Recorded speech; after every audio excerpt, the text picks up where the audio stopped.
Dobrý den, ahoj, zdravím vás, Michal Štětka z Libiše. A dneska se podíváme na to, co jsme probírali na posledním jednání zastupitelstva 9. září. A ještě než se pustíme do těch 3 hlavních bodů, tak bych rád připomněl, že všechna jednání zastupitelstva jsou vždy veřejná. Znamená to tak, že kdokoliv z vás se může na kterékoliv z nich přijít podívat, buď se zapojit do diskuze, anebo jenom koukat a poslouchat, co a jakým způsobem projednáváme. My budeme velmi rádi, když budete chodit a podělíte se s námi o to, co vás trápí, anebo co byste chtěli řešit. A ty 3 hlavní body, které budeme dneska probírat, tak jsou daň z nemovitosti pro příští rok, rozpočet školy pro letošní rok a přístavba 2. stupně základní školy, respektive příprava projektové dokumentace. Pojďme na to. Tím prvním bodem, který vás určitě bude zajímat nejvíc, je daň z nemovitosti. My jsme na posledním zastupitelstvu projednávali její výši pro rok 2025.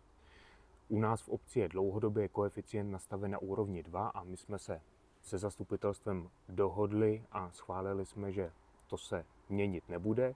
A znamená to tedy, že i po změně zákona u nás v obci zůstane daň z nemovitosti na koeficientu 2. To, co se ale mění, je v souvislosti s průmyslovými chemickými podniky a energetickou výrobou, kde jsme v loňském roce udělali změnu a pro tyto oblasti jsme nastavili ten koeficient na tu nejvyšší možnou úroveň, čili úroveň 5. Ukázalo se to být neúplně šťastným řešením a to i proto, že my sami jsme nevěděli, jaký dopad to bude mít do rozpočtu obce, to znamená, jaké budou ty daňové výnosy. A zároveň to nebylo odkomunikováno s těmi našimi partnery, to znamená s těmi společnostmi, kterých se to týká. My jsme se po té aktuální změně zákona pro daň z nemovitosti rozhodli ten koeficient srovnat. Znamená to tedy, že pro občany i pro firmy bude na stejné úrovni, na tom koeficientu 2. To, co se ovšem mění a proč máte pravděpodobně nebo spíš jistě vyšší daň z nemovitosti, je, že stát, kromě toho, co platí každý za svou nemovitost obci, si k tomu koeficientu přidal ještě 0,8. To znamená, že každému z nás se ta daň z nemovitosti navýšila, ale to je koeficient, se kterým obec nemá nic společného a nemá ani žádný nástroj, jakým způsobem ho ovlivnit. Pro příští rok tedy pro všechny, pro občany, pro firmy, kteří jsou a které jsou na území obce Libiš, zůstává koeficient na úrovni 2. A my budeme muset ještě do budoucna se podívat a zkusit najít nějaký nástroj, který nám umožní predikovat ty daňové dopady a daňové výnosy tak, aby ve chvíli, kdy děláme nějaké změny v oblasti daní, jsme věděli, co to do obce přinese a zároveň samozřejmě, co to bude znamenat pro naše partnery a pro naše občany, protože teďka takový nástroj nemáme. Pojďme na další téma. Tak druhé téma je přístavba 2. stupně základní školy.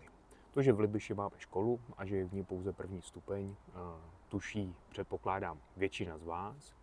A na 2. stupeň musí děti dojíždět do okolních škol, ať už je to v Neratovicích nebo v nějaké jiné obci, pokud si rodiče vyberou jinak. A my bychom rádi přistoupili ke stavbě 2. stupně základní školy, tak aby v Libiši mohly děti vyjít všech 9 let, které jsou v té povinné školní docházce. A už minulé zastupitelstvo začalo pracovat na tomto projektu. Připravila se studie, která v podstatě řešila, jestli na tom pozemku, který je okolo školy, budeme schopni ten 2. stupeň dostavět. Přihlásilo se několik kanceláří, byl vybrán dokonce vítězný projekt. Teďka přistupujeme k dalšímu kroku. Máme tady tu studii, která ukazuje, jak by to na tom pozemku mohlo být umístěné. Ta studie se v nějakých dalších iteracích trošku rozvinula, upravila a teďka přicházíme a přistupujeme ke kroku, kdy tu studii přetavíme do projektové dokumentace, tak abychom mohli požádat o stavební povolení a v ideálním případě ho samozřejmě získat. Tato zakázka je nadlimitní, když se budeme bavit v intencích vyhlášky, kterou máme tady v obci. Je to více než 1 milion, konkrétně je to za 1 800 000 korun, příprava té kompletní projektové dokumentace pro stavební povolení a včetně získání a projednání toho stavebního povolení. My jsme na zastupitelstvu i po shlédnutí těch vizualizací a po diskuzi toho, jak ten proces bude dále probíhat, jednomyslně schválili uzavření tady té smlouvy. To znamená, že teďka bude probíhat příprava té dokumentace a ta skončí potom v podstatě získáním toho stavebního povolení. To znamená, že to partnerství s tou kanceláří architektonickou a obcí zakončíme tím, že budeme mít v ruce stavební povolení. A na to budou potom následovat další kroky, které nás čekají v příštím roce, kdy budeme muset diskutovat, jakým způsobem tu stavbu budeme financovat, jakým způsobem připravíme rozpočet obce na vlastně i provoz té školy, protože pokud k prvnímu stupni přistavíme druhý stupeň, tak to ten rozpočet obce zatíží nejenom tou jednorázovou investicí, ale i tím provozem, energiemi, pedagogickým personálem a dalšími náklady. Potom budeme samozřejmě muset, tak aby jsme tu stavbu mohli zahájit, tak budeme muset přistoupit i k výběrovému řízení na dodavatele té stavby. Ta projektová dokumentace by měla být hotová v druhé polovině příštího roku a na to potom navážou ty kroky, o kterých jsem teď mluvil. Ještě k tomu 1 800 000. Není to částka, kterou celou bude hradit náš obecní rozpočet, ale budeme čerpat dotaci, která je zhruba ve výši 1/3 tady těch nákladů na přípravu projektové dokumentace. To znamená, že ta částka potom pro obecní rozpočet bude zhruba o tu 1/3 ve finále nižší. Takže tohle jsme schválili, projektová dokumentace se bude připravovat a příští rok budeme připravovat a projednávat i další kroky, tak aby jsme ten projekt mohli úspěšně dokončit. Pojďme na poslední bod. Poslední velký bod, který jsme projednávali, byl rozpočet základní školy pro rok letošní.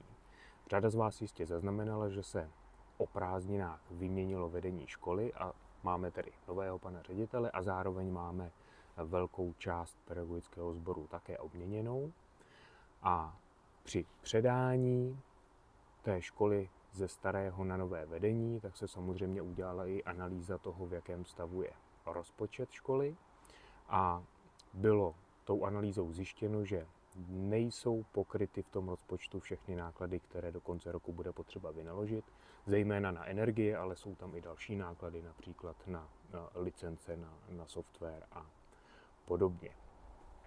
Ten rozdíl v tom, co ta škola potřebuje a kolik jí v tom rozpočtu chybí, je zhruba 700 000 korun, tak jak to vychází z té analýzy. A my jsme po diskuzi na zastupitelstvu se vzhledem k tomu, že v našem rozpočtu finance máme, opět jednomyslně shodli na tom, že rozpočet té školy dofinancujeme. A tak, aby nové vedení té školy a nový pedagogický sbor se mohl soustředit na rozběh té školy v tom novém složení, tak jsme se rozhodli, že ten rozpočet doplníme včetně rezervního fondu částkou 1 milion korun. Pro letošní rok je tedy financování školy bez problémů zajištěné a pro příští rok věřím, že ten rozpočet bude sestaven více realisticky, tak aby jsme se s podobnou situací nemuseli v polovině roku potkat.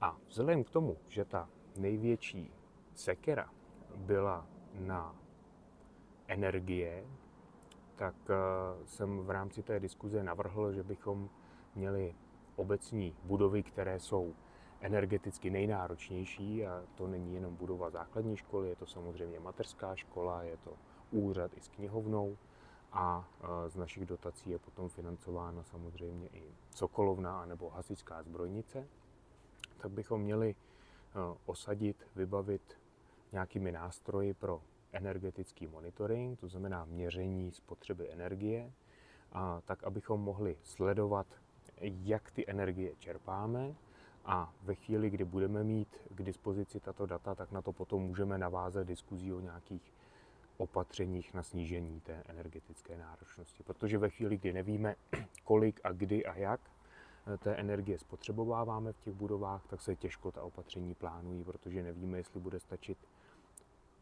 v uvozovkách pouze lépe řídit například to vytápění, v noci vypínat, přes den vytápět, anebo jestli bude potřeba přistoupit k nějakým náročnějším, ať už finančně, anebo technicky opatřením, jako je například zateplení, rekuperace nebo nějaká další opatření. Takže věřím, že tady to je téma, o kterém se do budoucna budeme dál bavit, tak aby jsme ho třeba v příštím roce byli schopni na těch nejnáročnějších budovách zrealizovat a měli jsme tak podklady a data pro přípravu opatření na snížení energetické náročnosti budov u nás v obecní správě. Tak, tolik poslední téma z těch hlavních a měli jsme samozřejmě na závěr diskuzi. Přišlo několik občanů a ti se zajímali především o bezpečnost v obci. A teď, jak tu bezpečnost na dopravních komunikacích, to znamená na silnicích, s ohledem na rychlost, s ohledem na parkování a s ohledem na řadu dalších nešvarů, které se objevují nejenom u nás v obci, ale samozřejmě i v těch okolních. A potom ta diskuze byla velmi intenzivně vedena i o oblasti v okolí uhelných skladů a tamní ubytovny, kde dochází velmi často k porušování, řeknu, občanského soužití, nočního klidu a veškeré tady té sousedské řevnivosti. To není nejspíš to správné slovo. Zkrátka není tam to soužití s těmi obyvateli ubytovny úplně ideální. Nicméně toto téma je mnohem obsáhlejší a rozebereme si ho v některém z dalších dílů. Tak děkuji vám za pozornost, doufám, že pro vás byl dnešní díl zajímavý. Pokud ano, dejte like, dejte odběr, aby vám neutekly díly příští. Pokud vás cokoliv zajímá, napište mi to do mailu nebo to napište do komentářů pod dnešní video a budu se těšit zase někdy příště. Zdraví vás Michal Štětka z Libiše.